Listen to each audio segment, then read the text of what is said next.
लोकप्रतिनिधींच्या मराठवाडा दौऱ्यानंतर आज राज्य मंत्रिमंडळाची बैठक. नुकसानग्रस्त शेतकऱ्यांसाठी काय होणार घोषणा याकडे लक्ष. राज्यभरातल्या पूरग्रस्त भागातून आतापर्यंत 41,000 पूरग्रस्तांचं स्थलांतर. सोलापूरमधून सर्वाधिक अर्थात 13,724 पूरग्रस्तांचं स्थलांतर. महिनाभरात राज्यात 26 लाख हेक्टरवरील पिकाला फटका. खरीप हंगामातील 52 लाख हेक्टरवरील पिकं गेली पाण्यात. अहिल्यानगरमधल्या तणावाप्रकरणी 150 ते 200 जणांविरोधात गुन्हा दाखल. पोलिसांकडून 30 जणांना अटक.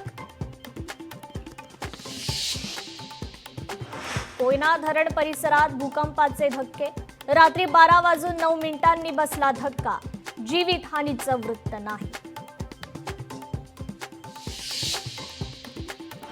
गेले काही दिवस सातत्यानं कोसळणाऱ्या मुसळधार पावसाने मुंबई आणि आसपासच्या उपनगरात घेतली आज विश्रांती.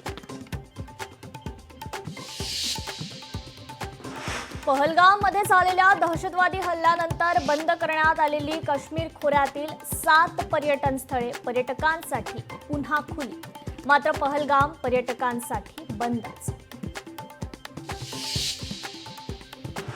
तामिळनाडू करूर इथे झालेल्या चेंगराचेंगरीच्या घटनेची चौकशी करण्याकरता स्थापन करण्यात आलेल्या शिष्टमंडळात शिवसेनेचे खासदार डॉक्टर श्रीकांत शिंदेंचाही समावेश.